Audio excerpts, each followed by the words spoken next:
Hej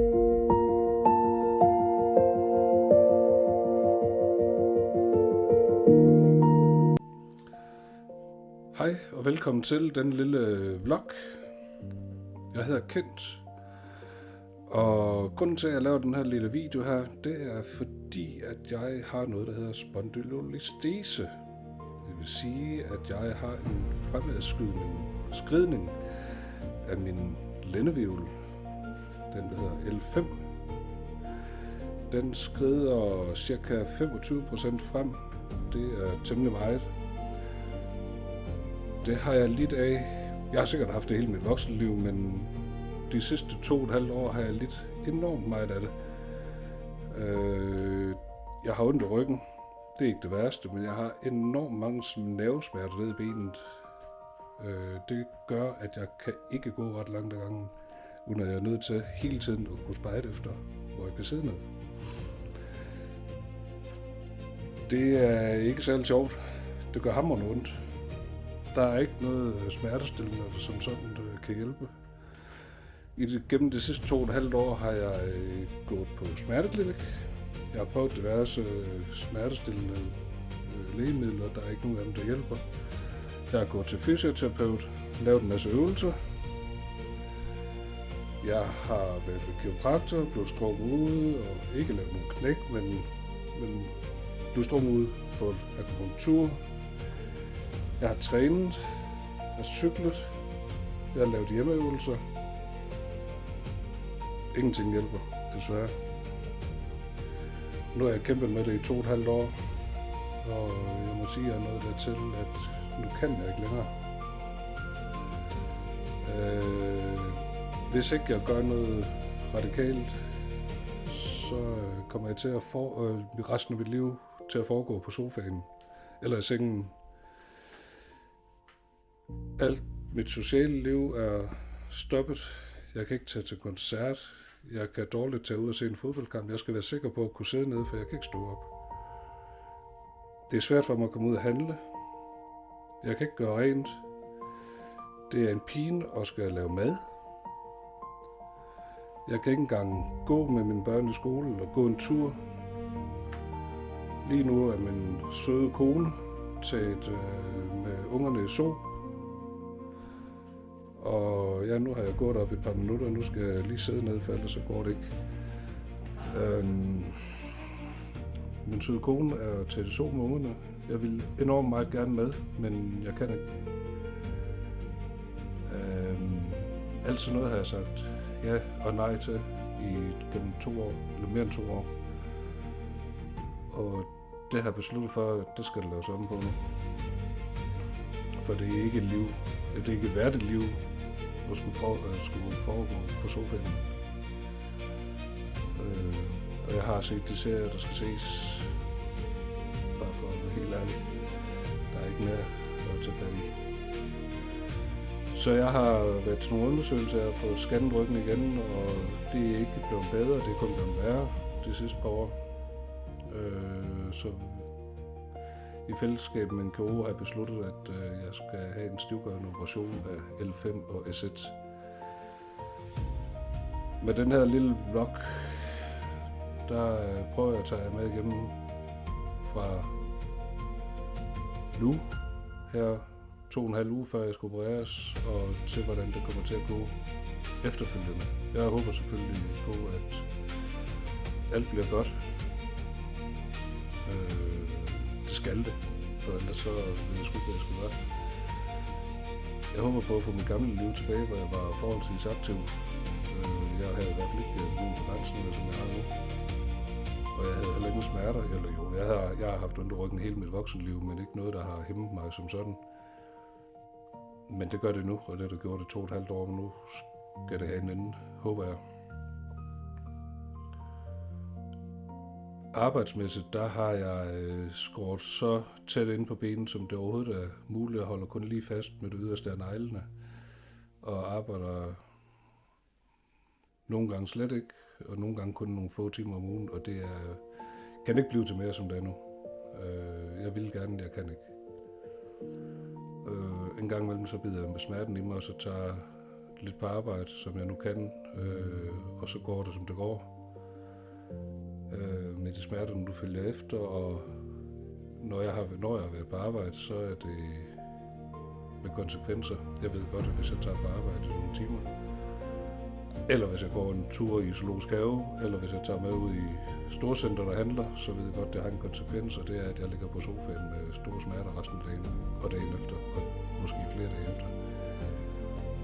Og det er sgu ikke, det er ikke holdbart i længden, hvis jeg skal være ærlig. Det tror jeg ikke, nogen vil synes. Kunne jeg dæmpe smerterne på nogen måde? Jeg har prøvet alt det gængse med nervemedicin. Det hjælper ikke synderligt meget. Morfin hjælper heller ikke. Ja, så skal det være morfin i så store mængder, at man er helt bedøvet, og så kan det være lige meget. Det er jo ikke den vej, vi skal. Så en stivgørende operation af nederste lændevirvel ned mod korsbenet, det vil sige en L5S1. Hvad er en stivgørende operation? Det er, man får taget sin diskus ud, man får sat en cage ind, og i mit tilfælde bruger man den knogle i ryggen, der er brækket alligevel, som alligevel skal pilles ud, og den bliver sat ind i mellem L5 og S1, de to lændevirvler. Og her er planen så, at det skal gå sammen, så ledet bliver stift. Derudover så kommer der 4 skruer i og 2 stænger, som skal hjælpe med at holde det på plads. De kloge siger, at det kommer man ikke til at mærke, at der er stivgjort et led, fordi det har ingen betydning. Det er værd, hvis du har fået stivgjort alle ledene længere op i ryggen, så begynder du at kunne mærke forskel. Men man får nogle smerter, og det kommer til at blive en hård kamp. De første 3-4 uger skal jeg forvente ikke at kunne noget som helst. Der vil det være, at jeg skal ud og gå, hvis jeg kan. Og så skal jeg ellers ligge. Jeg må sidde så lidt som muligt, så det er enten gående, stående eller liggende. Jeg må ikke løfte mere end, hvad der svarer til godt en liter mælk, et par kilo højst i de første 4 uger, og derefter tager man den derfra stille og roligt kan bygge lidt på, hvis det er muligt. Når der er gået 3 måneder efter operationen, så skal man til noget genoptræning, hvis man kan. Det håber jeg selvfølgelig, at jeg kan.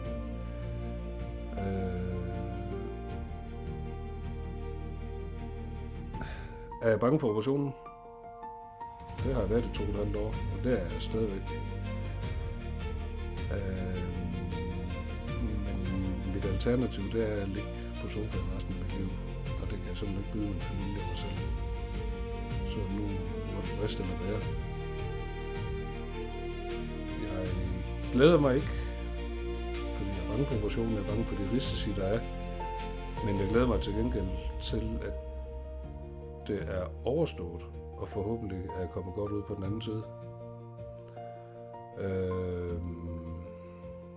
Her i vloggen, der vil jeg også dele mine tanker op til operationen.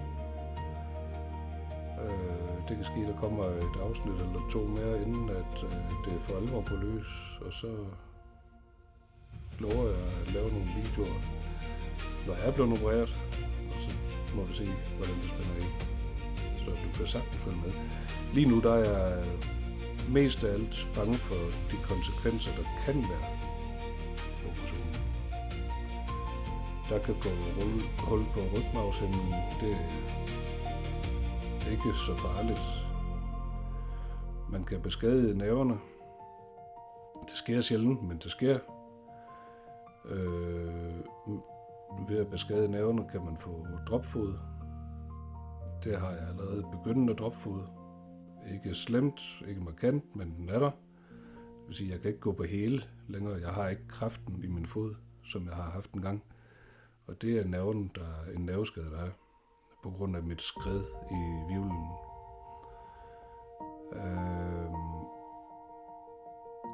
Man kan få beskadiget nerven, således at man ikke længere kan holde på afføring og deslignende. Det har jeg rigtig lyst til, men det er en risiko, der er. Så er der selvfølgelig altid risiko for en infektion, men det går nok, og risiko for blodprop. Det er der også ved andre operationer, så det er ikke der, den ligger. Det er mere de skader, der kan blive påført ved operationen, som jeg er bange for.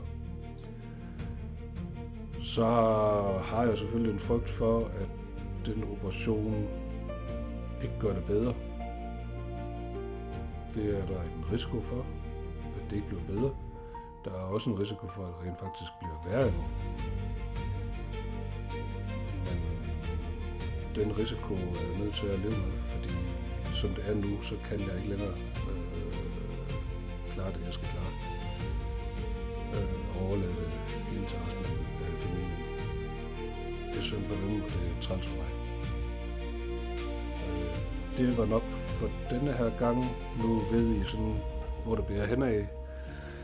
Foreløbig har jeg en arbejdsdag i morgen, og jeg ved godt, at den kommer til at trække tænder ud.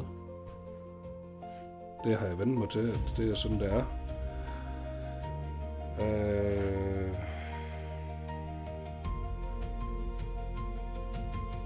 Jeg gik sgu stå her. Jeg tager det med og kæmper det, jeg kan, og så ser vi, hvor det bliver henad. Vi ses til den næste vlog. Hvornår det bliver snart.